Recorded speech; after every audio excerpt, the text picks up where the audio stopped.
What's up? Welcome into your daily Buckeye Blitz for a May 12th, finally Friday.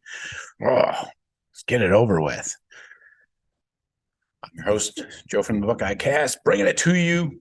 I think today's the day. We're going to do a 4:30 p.m. live show, 30 minutes, a hard 30, a tight 30. So get in there, make sure you're subscribed, hit the bell, and you'll get notified whenever I go live. And we'll see how often I can do this. I don't know if I can do it every day. I'm going to have to pull back on that. But maybe a Monday, Wednesday, Friday, something like that. What do you guys think about weekends? Would you want to watch on the weekends? I know you got your honeydew lists and shit like that, right?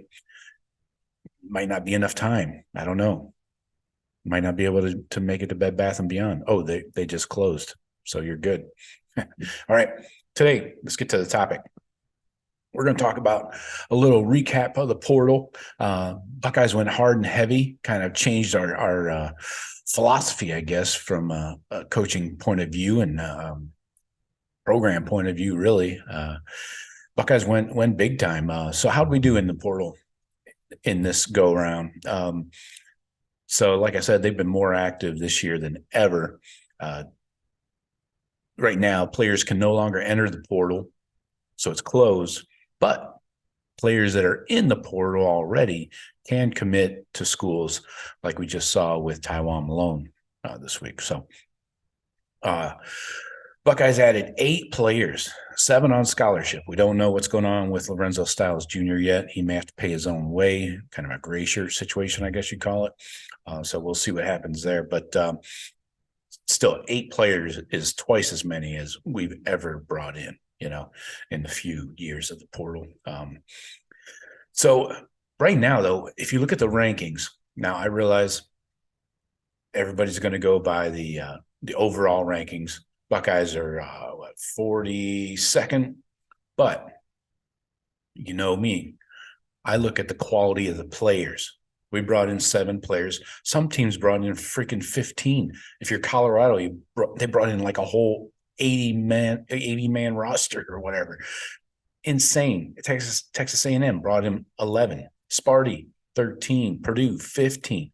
So we only brought in 7. Scholarship anyways. So 8 total. But if you go by the average per player ranking, like I want to do, Buckeyes are 3rd in the country if you average the quality of the players. And that's pretty damn good. I think the Buckeyes targeted guys that very few. I mean, they didn't target a lot of guys at the needed positions. We're going to run through each position and each guy here real quick, but I think that's pretty damn good for a sudden change in philosophy to get the number 3 ranked average player rating in the country. That's pretty damn good to me. Ryan Day obviously adjusted his thinking. We knew they were going to be selective in the players they take. They're not just going to go, Coach Prime style on the portal, but they addressed needs where, they were less concerned maybe about, they were so worried about fit. They used that word fit a lot in the past. Like when you talked about Elias Ricks, other guys that they looked at but didn't bring in the previous years. But now it's more about filling a need, and as long as the guy's not a major screw up, I think it's more about filling the need and maybe not so concerned about perfectly fitting him into that position group. So let's start with the QBs. We got in Tristan Gebbia from Oregon State. Just add some needed depth behind Kyle, Devin, and Lincoln Keenholz. This guy's been around a while. A little refresher course for you. 2017 recruiting class he was in. It's 2023, man. Those 2023 kids are on campus. It's insane. Began his college career, though, at Nebraska, then transferred to Oregon State. Spent the last 4 years there. Only played in 12 games as a backup. Got some starts due to injuries and stuff. Played in their rivalry game against Oregon. Only had like 1,200 yards passing, 5 touchdowns, a few interceptions. So, didn't play a lot. Uh, Obviously, he came to Ohio State because he wants to be a coach. He obviously Ohio State is a good place to get groomed, become a GA, whatever you can, volunteer, all that. So I think it's a good get. Not huge. Thank you. Thank you very much. Excuse me. Pardon me. Oh yeah. Good get. Nothing great. So offensive line help, obviously a huge need. We lost 3 starting O linemen from last year's team, a center, both tackles, with no depth behind them, no obvious, guys to step up. So they added Vic Cutler from Louisiana Monroe, played center, right tackle, and left tackle. Cutler repped mostly as second string behind sophomore Carson Hisman at center. Still needs some time to adjust to Big Ten level practice and just practice and working out and shit. At least he adds some depth, much needed depth, because we don't know what's going on with Jacob James's shoulder. He was out spring with surgery, so just adds another piece there. Then the big man, Josh Simmons from San Diego State, starting right tackle for SDSU last year, played significantly more snaps than anybody else on Ohio State's line, at least at the tackles. So played a lot more than Zen, played a lot more than Tegra. Those two guys are obviously battling that right tackle position this spring, and so it's up to him. It's up to Josh Simmons if he wants to come in and if he can win that job, go out there and win it on the practice field. Don't forget, Justin Fry recruited him out of high school, so he's seen him a lot. Obviously, seen his game tape. So we'll see what happens with Josh Simmons.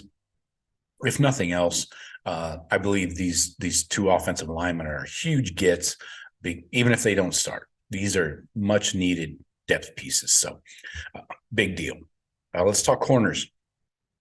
Last season, I don't need to remind you, do I?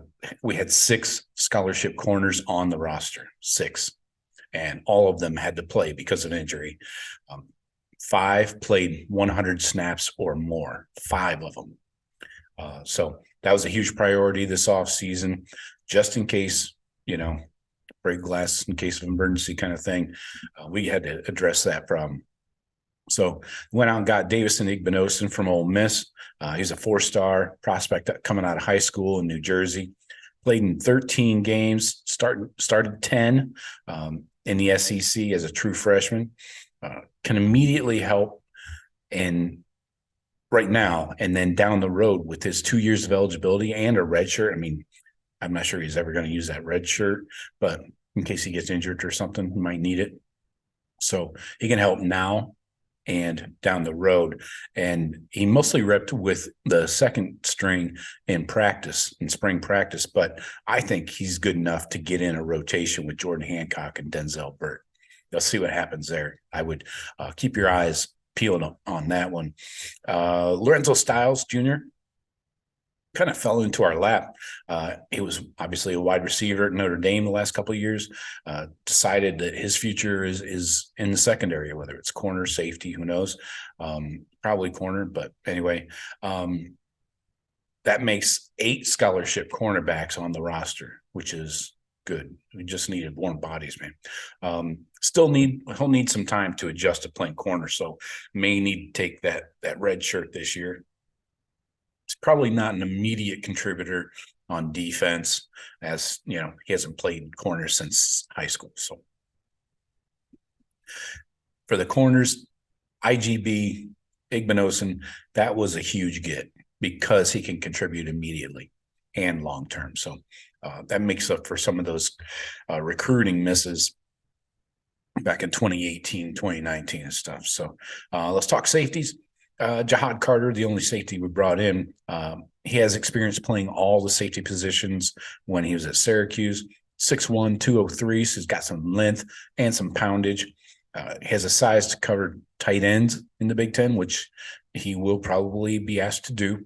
But the real question is, will he win the starting nickel job, the nickel safety, nickel corner, whatever, over Cam Martinez? That's the real question there.